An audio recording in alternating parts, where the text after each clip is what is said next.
Good evening, children. Yesterday we started Hindi lesson. माँ मुझे आने दे, माँ मुझे आने दे, एक कविता पाठ। इसका कविता का कवयित्री मृदुल जोशी। तो क्या है मृदुल जोशी इस कविता के माध्यम से क्या है लड़की की कितना महत्व है, समाज में लड़की की महत्व बताए और लड़की का क्या है, लड़की के बारे में लड़की क्या क्या करती है और ये सब हमें बताई है। और भ्रूण हत्या को विरोध करना है, क्योंकि भ्रूण हत्या का अर्थ होता है कोख में ही बच्चों को मारना। सो उसको जन्म देने से पहले ही उसको मार देना, बिफोर गिविंग द बर्थ उसको क्या है, उसको कोख में ही मार देना, అంటే కడుపులోనే చంపేయడం। क्योंकि लड़की क्या करती है, लड़की से बोझ समझते हैं, माता पिता बोझ समझते हैं और उसका शिक्षा देना, संरक्षण करना थोड़ा कठिन समझते हैं। इसको क्या है विरोध करना है। लड़की भी लड़के की तरह आजकल आगे बढ़ रही है। देखिए अर्धग्राह्यता प्रतिक्रिया, पेज नंबर 14 टेक्स्ट बुक में देखिए एक बार, please see the textbook, page number 14। पहले अर्धग्राह्यता प्रतिक्रिया में प्रश्नों को हम पढ़ेंगे, प्रश्नों के उत्तर दीजिए।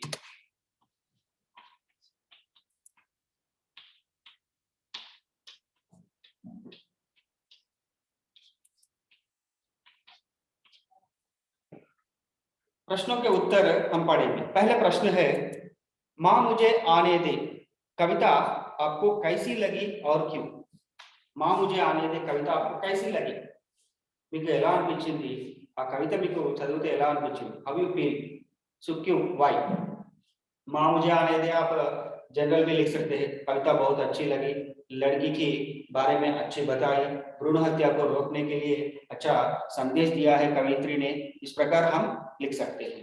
और क्या है, आप क्यों मीन्स रीजन लिखना है, कुछ उदाहरण लिखना है और क्या है उसमें कविता में क्या क्या है, क्या क्या बताई है वो लिखना है।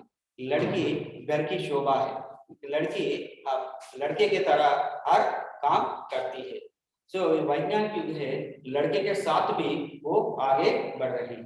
देखिए नेक्स्ट क्वेश्चन, भ्रूण हत्या एक सामाजिक अपराध है, क्या भ्रूण हत्या का दहेज प्रथा से संबंध है? भ्रूण हत्या एक सामाजिक अपराध है, इट्स ए सोशल क्राइम। भ्रूण हत्या, killing of the girl child in stomach, it is a social crime. Sir क्या है ये, क्यों, कारण क्या है? दहेज प्रथा है, इट्स ए बिकॉज ऑफ दौरी। क्या आप कुछ उसके आप विचार बताइए, so give some reasons. Yes, ये भी कारण होता है, दहेज भी प्रथा है। दहेज का अर्थ होता है दौरी, ये भी एक कारण है, क्योंकि लड़के को बहुत पैसे देना है, उसको शादी करने के लिए लड़का को बहुत पैसे देना पड़ेगा, वो भी एक कारण है।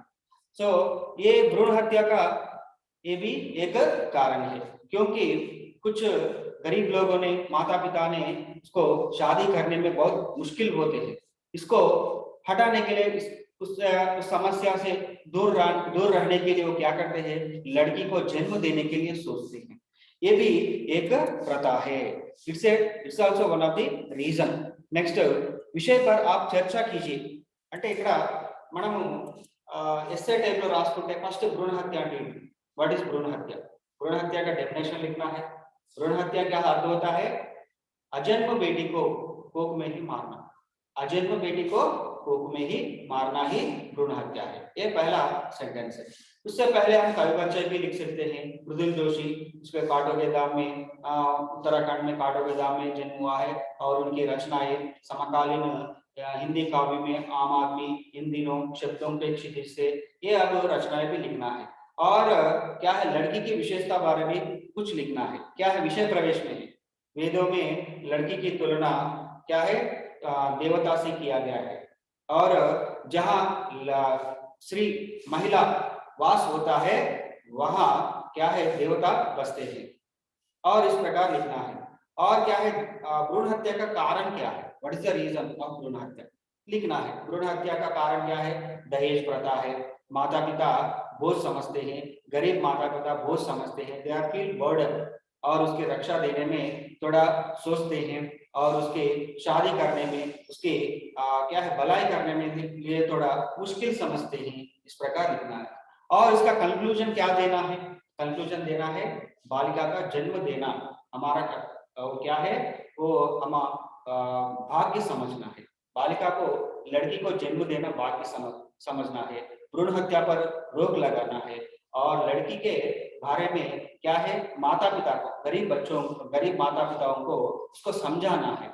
आजकल कई क्या है स्कीम्स, और हमारा केंद्र प्रभुत्व और राष्ट्र प्रभुत्व, ये दोनों कई स्कीम्स लाए लड़की को बचाने के लिए।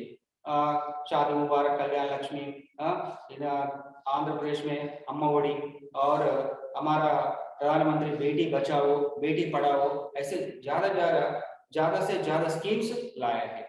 और क्योंकि लड़की को बचाने के लिए और क्या है कंक्लूजन क्या देंगे, लड़की को शिक्षा देना अनिवार्य समझना है। అంటే ఆమెకు ఎడ్యుకేషన్ ఇవ్వడం అనేది कंपलसरी అనేది మనం చెప్పాలి। सो उसको शिक्षा देने से क्या है, अपने पैरों से खड़े रहती है। उसको शिक्षा देने से अपने पैरों से खड़े रहते हैं। आमक शिक्षण मंच एजुकेशन इस्ते she will stand herself financially, उन्होंने क्या है स्वतंत्र रूप बनते हैं और अपने जीवन बिताते हैं। इसके ऊपर भी क्या है डिपेंड नहीं होते, निर्भर नहीं रहते। यही हम समझना है, लिखना है। नेक्स्ट देखिए ई। ई में देखिए एक छोटा सा पद्य दिया है, छोटा सा कविता दिया है।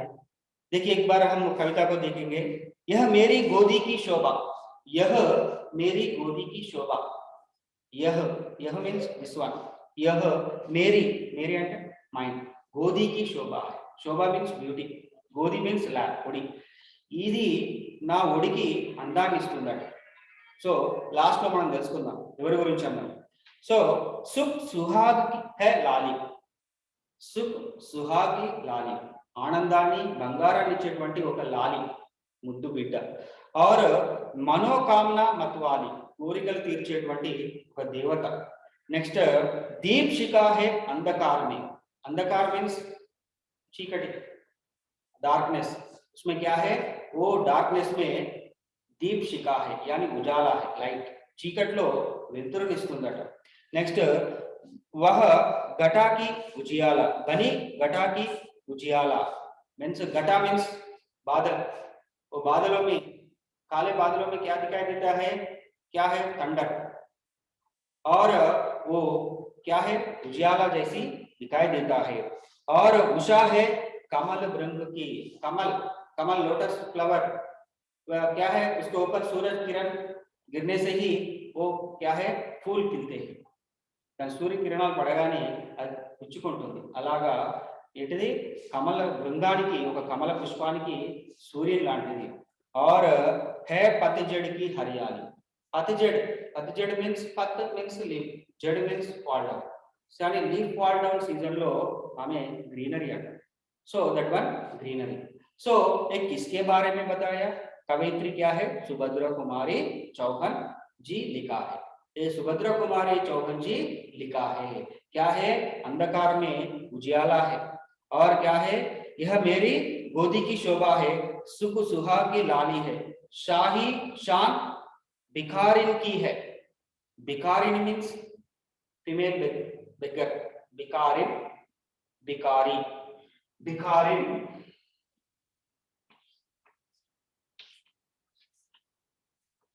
लिंग भिखारी, ये स्त्रीलिंग है, ये पुल्लिंग, फीमेल बेगर, मेल बेगर।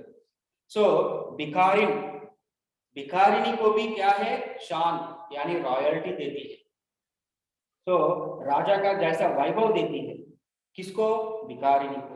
और दीप शिखा है अंधकार में बनी घटा की उजियाला, उषा है कमल भृंग की है पतझड़ की हरियाली। देखिए तुलना कर रही है, पतझड़ में हरियाली जैसे रहती है, अंधकार में उजाला जैसी रहती है, और हमारे मनोकामना निभाते हैं। और भिखारिनी को क्या है राजा जैसा वैभव देती है। और क्या है गोद में यानी अपने माँ कहते हैं अपने गोद में यानी लैप ఒడిలో अंदान इस्तुंदट।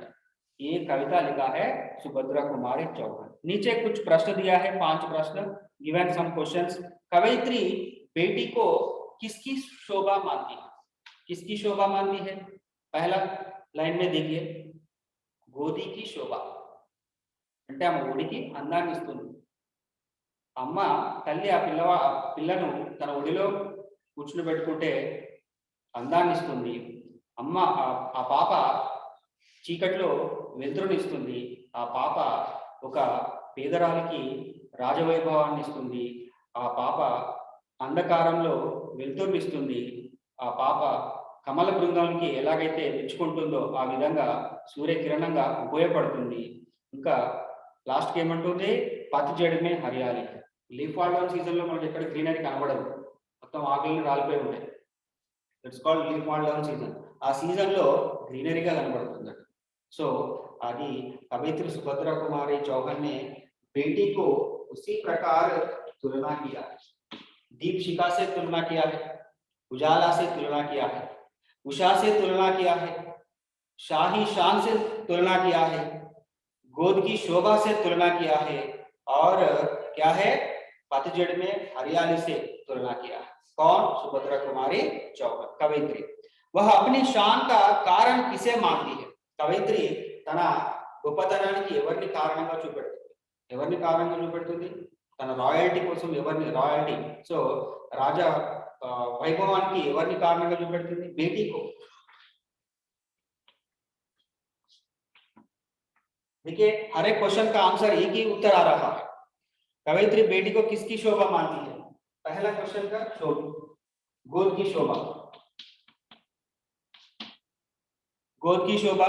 और सेकंड क्वेश्चन का आंसर, वह अपनी शान का कारण किसे मानती है? सो बेटी को मानती है। बेटी किसकी हरियाली है? बेटी किसकी हरियाली है? थर्ड क्वेश्चन, बेटी किसकी हरियाली है? माँ की हरियाली है, यानी पतझड़ में हरियाली है, वो दोनों लिख सकते हैं।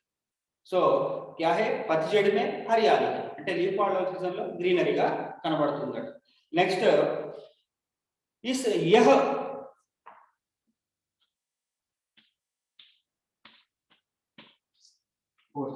यह शब्द किसके लिए तुलना किया, प्रयोग किया है? यह एक शब्द हम कविता में पहला शब्द पहला लाइन में देखें तो यह से शुरू किया. यह అంటే ఇది, దిస్ వన్ అన్నట్టు. ఆ యహ్ అనేది ఎవరిని సంబోధిస్తూ ఆ పదాన్ని వాడింది కవయిత్రి.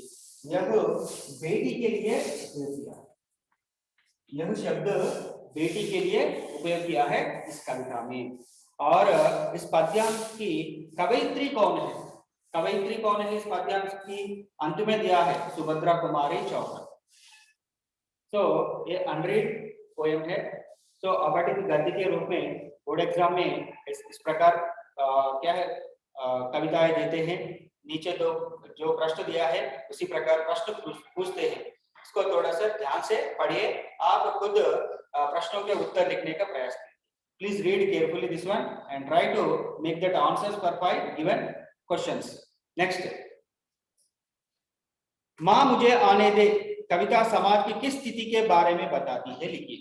पहला क्वेश्चन, माँ मुझे आने दे, ये समाज में किस स्थिति का, समाज में किस स्थिति का माँ मुझे आने दे सोसाइटीలో ఎటువంటి సిచువేషన్ ని చూపెడుతుంది? और आप इसे कुछ वाक्यों में आपने विचार बताइए.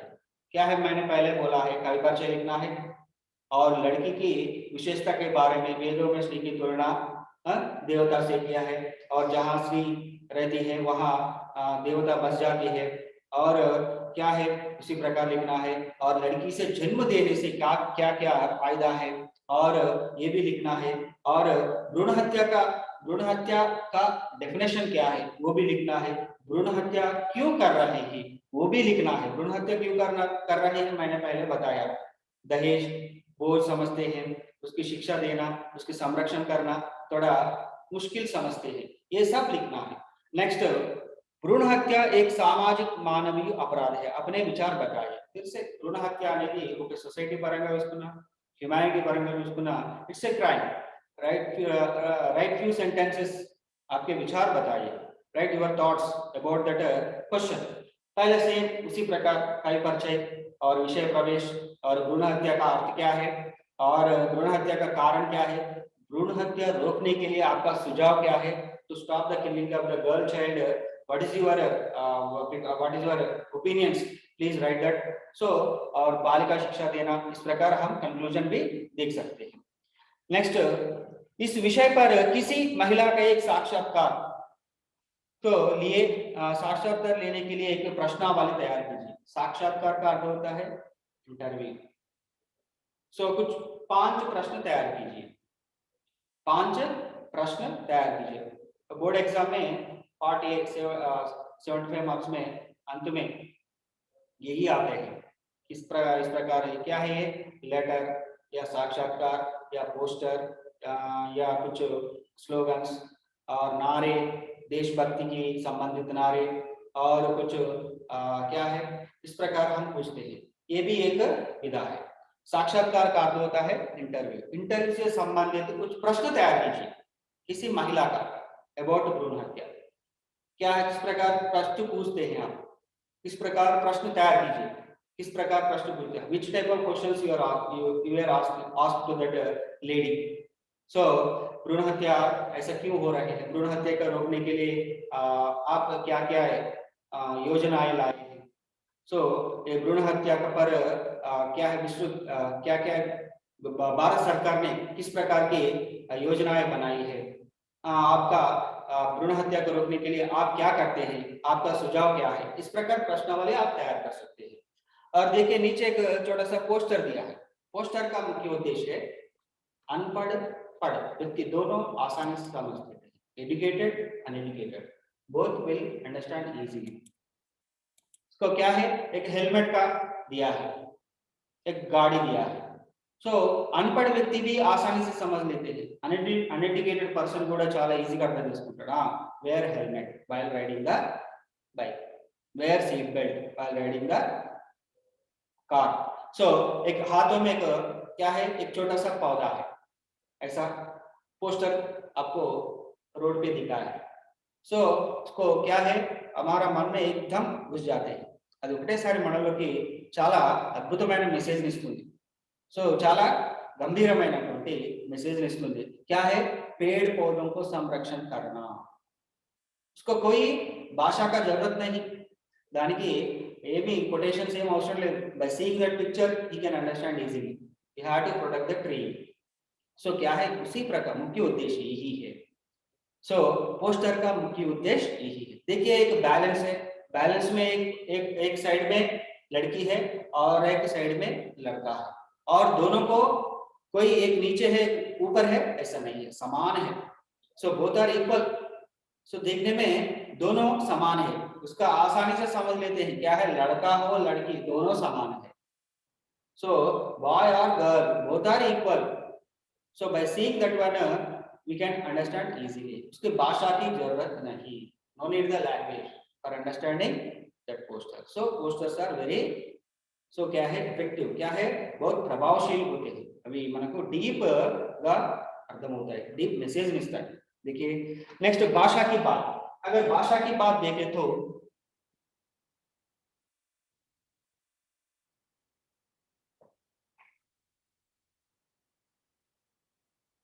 सो भाषा की बात में क्या है, ग्रामर व्याकरण, व्याकरण से संबंधित प्रश्न पूछते हैं, ये पार्ट बी में आते हैं।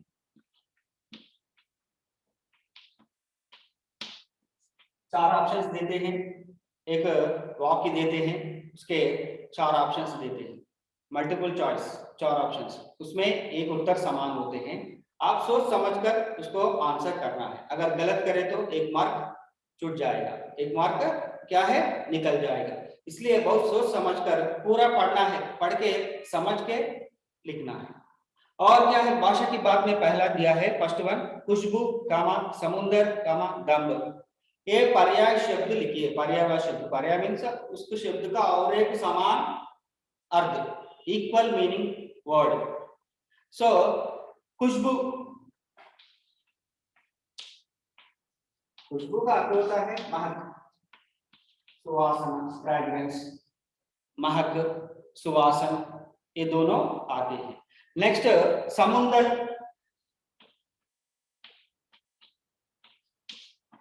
समुद्र, समुद्र।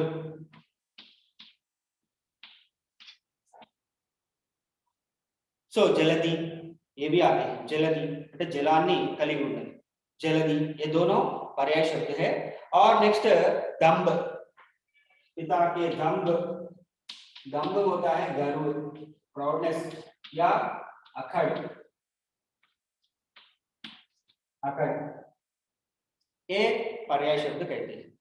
सो क्या है, हमें जो भी पूछते हैं पर्याय शब्द पार्ट बी में कंपलसरी आती है, क्योंकि हर एक पोएम में हर एक शब्द का मीनिंग पता करना चाहिए। You should read the meaning of the every word whatever is there in your textbook poem లో ఉన్నటువంటి ప్రతి వర్డ్ కి మీనింగ్ అనేది తెలుసుకుందాం। So next second one, సది Moti కిస్సా, వచన్ బదలిए, సది, సది అంటే 100 years, సో సది, सदियों, hundreds of years, सदी, सदियों। वचन बदले मीन्स वचन दो प्रकार होते हैं, एक वचन, बहुवचन, सिंगुलर, प्लूरल। सो एक रहने से एक वचन, एक से ज्यादा रहने से बहुवचन। सो क्या है, सदी, सदियां,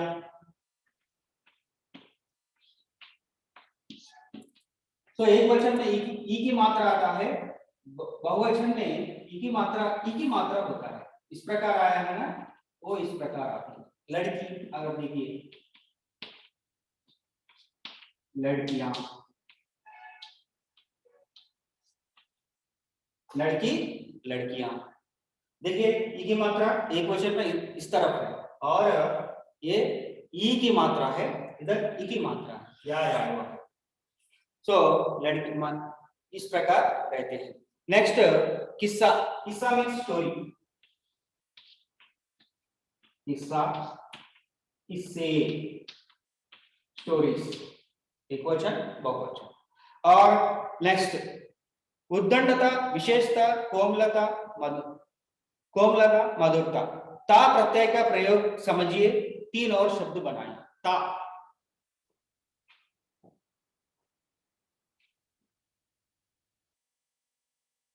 प्रत्यय क्या है,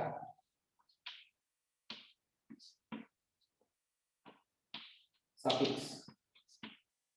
एक शब्द के अंत में, एक शब्द के अंत में एक अक्षर या और एक शब्द जुड़ते हैं। ఒక వర్డ్ కి చివరన ఒక లెటర్ ని కానీ ఒక వర్డ్ ని కానీ యాడ్ చేస్తాం, యాడ్ చేస్తే ఏమవుతుంది, total the meaning the word meaning will be change అయిపోతుంది। सो उसको जो जोड़ते हैं उसको कहते हैं प्रत्यय, जो जोड़ते हैं उसको कहते हैं प्रत्यय। देखिए भारती, इसमें प्रत्यय क्या है पूछते हैं बोर्ड एग्जाम में, इसमें प्रत्यय क्या है, ये आते हैं, ये दोनों को निकालना है, ई प्रत्यय। सर हमें कैसे पता करना है, देखिए जब प्रत्यय करने से पहला शब्द जो है वो मीनिंगफुल रहते हैं, भारत, इसको हम ई जोड़ दिया है, क्या परिवर्तन हुआ है, भारतीय, इंडियन सिटीजनशिप, भारत देश है, ये शब्द है, ये प्रत्यय, ये शब्द है, ये प्रत्यय, शब्द प्रत्यय। शब्द क्या है, शब्द कैसे रहना है, इट शुड बी मीनिंगफुल। ये जो इसको मीनिंग रहने का जरूरत नहीं, इसका अर्थ रहने का जरूरत नहीं, no need to meaning of this word, meaning अवसर लेना। सो क्या है, ये शब्द है, ये प्रत्यय है, इसको हम प्रत्यय कहते हैं, ये प्रत्यय है।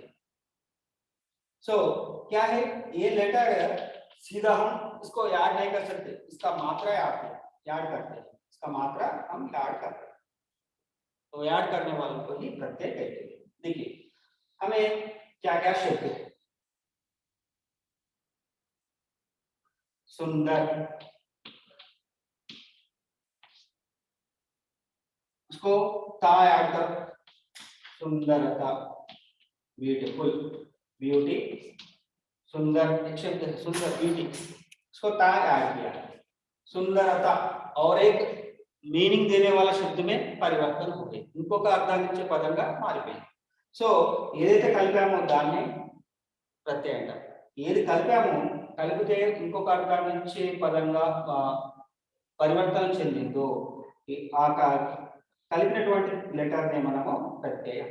सुंदरता, सुंदर, ये क्या है शब्द, ये ता प्रत्यय. सो हमें मल्टीपल चॉइस में देते हैं, आप ये सु अंटाడు, बी रा अंटाడు, ये वर्ड इस तरह का. इसमें प्रत्यय को पहचानिए. सुंदरता में प्रत्यय क्या है, सी आ अंटाడు, डी ता अंटाడు. సో మనం ఫైండ్ అవుట్ చేసుకోవాలంటే ఫస్ట్ ఒక శబ్దాన్ని సెపరేట్ చేయాలి, मीनिंग इस शब्दाన్ని सेपरेट చేయాలి. सुंदर अलग किया है और बाकी जो लेटर है वो प्रत्यय. उस प्रकार हम प्रत्यय को पहचान सकते हैं. प्रत्यय का होता है सफिक्स, पीछे जुड़ते हैं, వెనుక వైపు యాడ్ చేస్తారు. ఇప్పుడు మీరు అర్థవంతమైన పదానికి వెనుక వైపు యాడ్ చేస్తారు. సో और क्या है इसमें कहा, कुछ दिया है, उद्दंडता,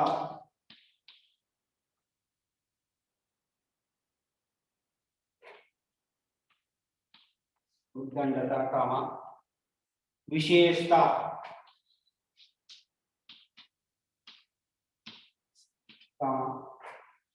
सो कोमलता,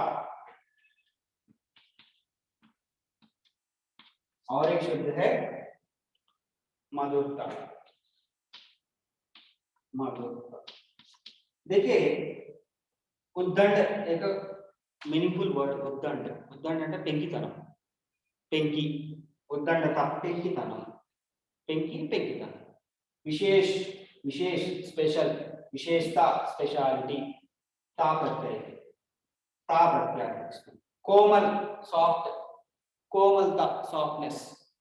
సో మనకి ఇంగ్లీష్ లో కూడా ఉంటాయి కదా, లీ, ఎల్వై లీ. సో అలా.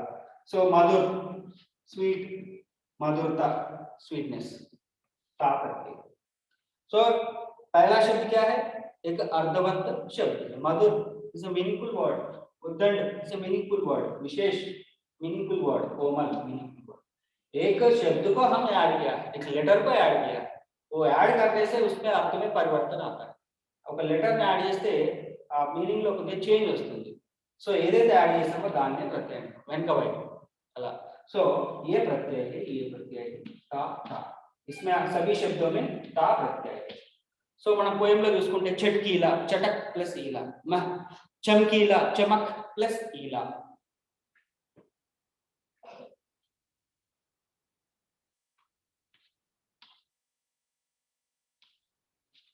चमकीला, इसमें प्रत्यय क्या है, चमक, शाइन, ईला, ईला एडिशन, चमकीला का मार्ग, शाइनिंग. सो ये क्या है, ईला ने प्रत्यय,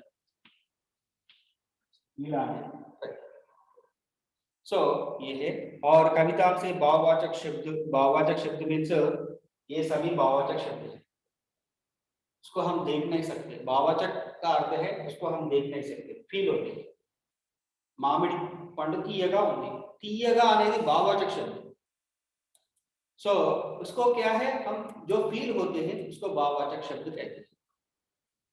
सो लड़का, लड़कपन, बाल्यम, मधुर, मधुरता.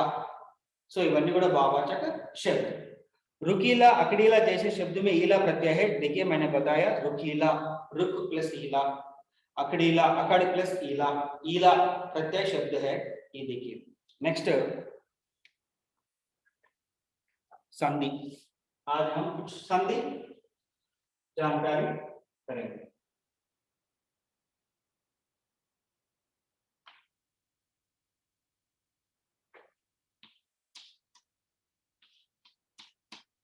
संधि का, संधि कुछ दोनों शब्दों को बीच थोड़ा गैप रहते हैं, उसे कहते हैं हम संधि. सो एक शब्द को दो शब्दों में विभाजित करते हैं, विभाजित करके लिखते हैं, उसको विभाजन को हम संधि कहते हैं. दो अक्षरों से मेल से परिवर्तन होता है, उसे संधि कहते हैं. दो अक्षरों से मेल से,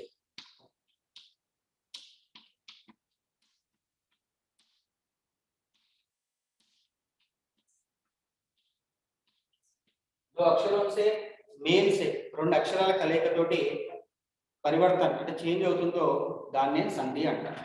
संधि मुख्य रूप से 3 प्रकार होते हैं. मुख्य रूप से 3 प्रकार. संधि मुख्य रूप से 3 प्रकार होते हैं. पहला है स्वर संधि.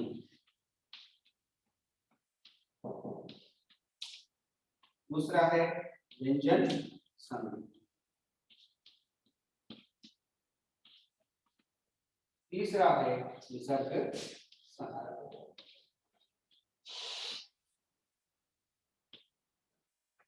और स्वर संधि में 5 प्रकार है. ये 5 प्रकार है. स्वर संधि 5 प्रकार है. क्या है वो देखिए.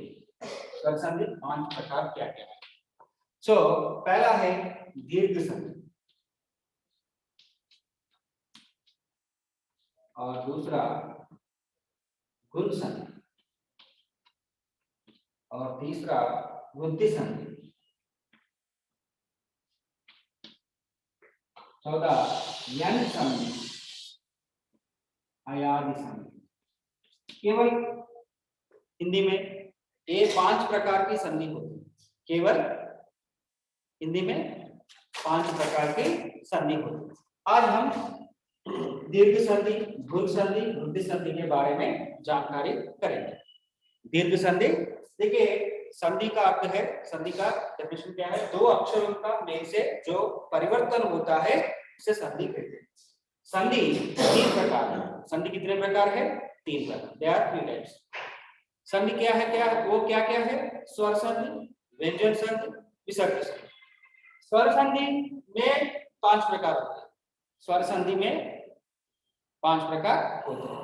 वो क्या है? दीर्घ संधि, गुण संधि, वृद्धि संधि, यन संधि, अयादि संधि. क्या है वो? दीर्घ संधि. हम తెలుగులో సవర్ణ దీర్ఘ సంధి, गुण संधि, you know that, वृद्धि संधि, यन संधि, अयादि संधि. आज हम दीर्घ, गुण, वृद्धि संधि के बारे में जानकारी करेंगे. So let me clear today दीर्घ संधि, गुण संधि, वृद्धि संधि.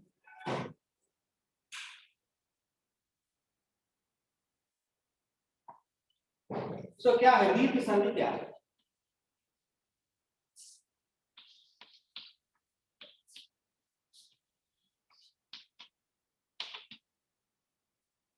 स्वर అంటే स्वर आ से हम आहा तक दो स्वरों का मेल से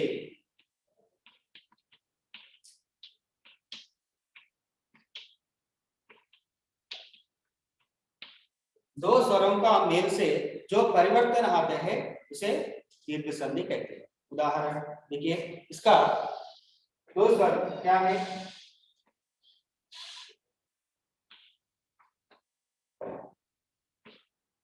दो समान, दो स्वरों का, दो समान ई वो. देखिए, रिमेंबर दिस वन. से एक वर्ड लेता हूं, आ आ ई उ उ. पहले एक शब्द लेते हैं, उसको अलग करते हैं. अलग करने से पहला शब्द में, अलग करने से पहले शब्द में अंत में ये आ का उच्चारण आना है और दूसरा शब्द में पहला इसका उच्चारण, इसका उच्चारण या इसका उच्चारण, दोनों में एक उच्चारण आना. आ से आ ही जुड़ जाना. और जुड़ने से शब्द में ये मात्रा आता है, ये मात्रा आता है. जो शब्द बन जाते हैं, मिलाते हैं, ये मात्रा आता है. और ये शब्द में क्या है, हम अलग करने से पहले शब्द में ये या ये उच्चारण यानी प्रोनाउंसिएशन आना है और दूसरे शब्द में इसमें एक का उच्चारण आना है. आने से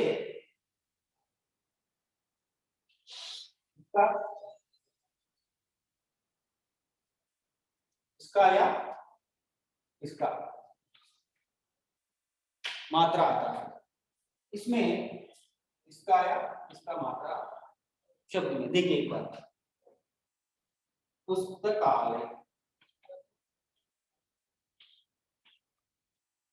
पहले इसको कैसे पहचान, देखिए एक बार इसको हम संधि कर रहे हैं, पुस्तक प्लस आलय।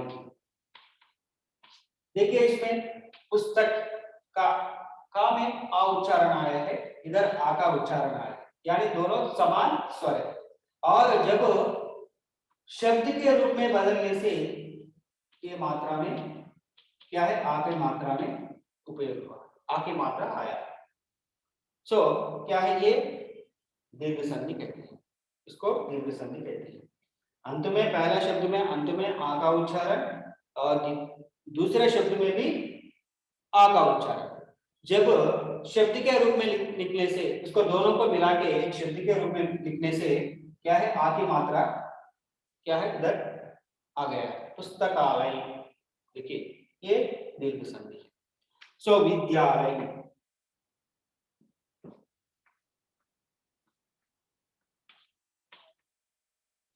विद्यालय, विद्या प्लस आलय।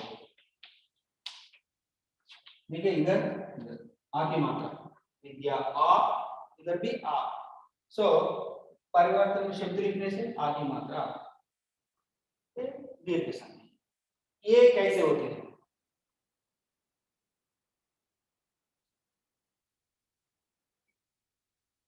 हरीश,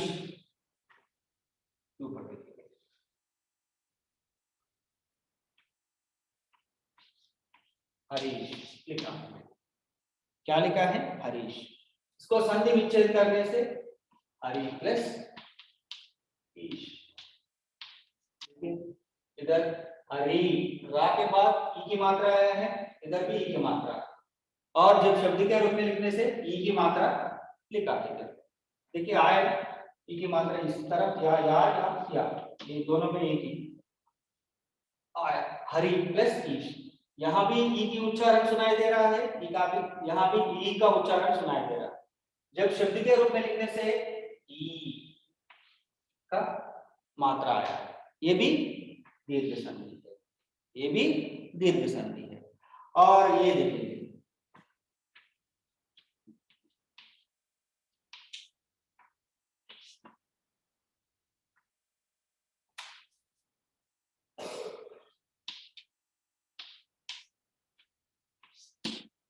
भानुदय, भानु मीन्स सन, उदय सूर्योदय। सो ये क्या है, देखिए इस बार इसका संधि विच्छेद करने से भानु प्लस उदय, यहाँ भी ऊ की मात्रा आया है, यहाँ की भी ऊ की मात्रा आया है, दोनों समान स्वर रहना है। और शब्द के रूप में लिखने से ऊ की मात्रा आया, भानुदय, ये भी दीर्घ संधि, ये भी दीर्घ संधि है। इस प्रकार हम कुछ सीख लेंगे। नेक्स्ट गुल संधि। दीर्घ संधि क्या है, दो स्वरों का, दो समान स्वरों का मेल से। देखिए ये भी आ संधि विच्छेद करने से अंत में, पहला शब्द के अंत में ये दोनों में एक का उच्चारण आना है, और द्वितीय शब्द में भी ये दोनों में एक का उच्चारण आना है।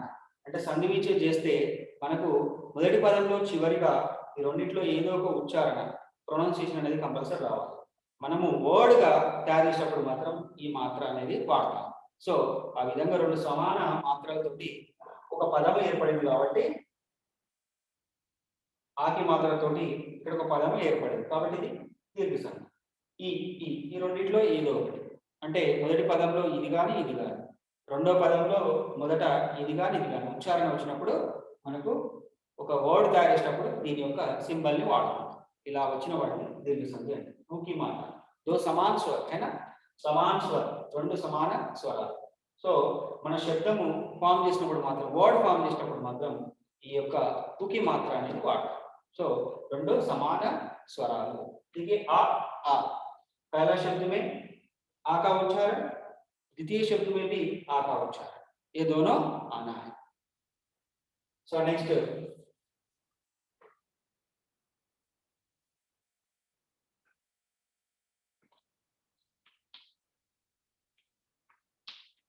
गुण संधि। गुण संधि, गुण संधि में क्या है, आ कामा आ प्लस ई ओ रू A O R. Simple to remember this formula. అంటే మొదటి పదంలో ఉచ్చారణ ఇది ఉండాలి, ఆ లేదా ఆ. విభజన సంధి చేసినప్పుడు, సపరేట్ చేసినప్పుడు మొదటి పదంలో ఈ ఉచ్చారణ అనేది ఉండాలి, ఈ ప్రొనౌన్సియేషన్. రెండో పదంలో ఇది కానీ ఇది కానీ. రెండో పదంలో మొదటగా ఉచ్చారణ ఇది కానీ ఇది కానీ, ఇది కానీ ఇది కానీ, ఇది కానీ. వర్డ్ ఫామ్ చేసినప్పుడు మాత్రము మనకు ఈ ఒకటి మాత్రాలను మనము తీసుకుంటాము, ఈ మాత్రాలను తీసుకుంటాం. ఎగ్జాంపుల్, నరేష్ సంధి విచ్ఛేదం చేస్తే నర్ ప్లస్ ఈష్, ఆ వచ్చిందా ఇక్కడ ఈ.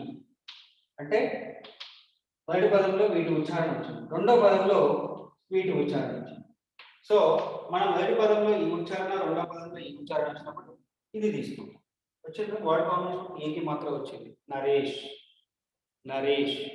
ఏ అంటే ఆ ఆకి, ఈ ఊ పరమైతే ఏ ఓ ఆర్ వస్తాయి. So what is the time? Now time is 7:23. You choice completed. Continue. So గుణ సంధిలో మనకి ఇది గుర్తుపెట్టుకోవాలి. ఎగ్జాంపుల్, నరేష్ నర్ ప్లస్ మొదటి పదంలో ఆ ఉచ్చారణ వచ్చింది, రెండో పదంలో ఈ ఉచ్చారణ వచ్చింది. మనం వర్డ్ ఫామ్ చేసినప్పుడు పోయేది ఇక్కడ వచ్చింది ఫార్ములా. ఈ ఫార్ములా గుర్తుపెట్టుకోవాలి. ఆ కామ ఆకి అంటే మొదటి పదంలో ఈ ఉచ్చారణ అనేది ఉండాలి చివరిగా, రెండో పదంలో ఇందులో ఏదో ఒకటి ఉండాలి. ఉంటే మనము ఈ అయితే ఏ వస్తుంది, ఉప్పు అయితే ఓ వస్తుంది, రూ అయితే అర్ వస్తుంది. ప్రొనౌన్సియేషన్ చూద్దాం ఒక్కొక్క దాన్ని. పరోపకార్,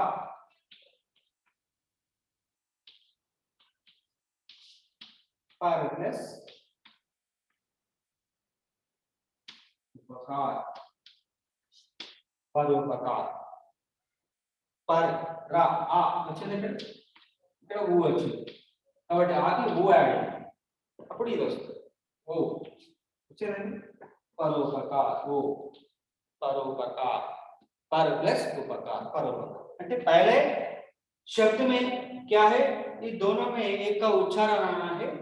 द्वितीय शब्द में क्या है, इन दो क्या है, इसमें से कोई आने से इसमें से एक परिवर्तन के रूप में एक मात्रा हम शब्द बनाते समय लेते, शब्द बनाते समय लेते, वो भी उच्चारण है. सो आपको ఇందులో ఇది వస్తే ఏ వస్తుంది, ఆకి ఇది యాడ్ అయితే ఓ వస్తుంది, ఆకి రూ యాడ్ అయితే ఆర్ వస్తుంది. సో అది ఇప్పుడు చూద్దాం లాస్ట్. महर्षि,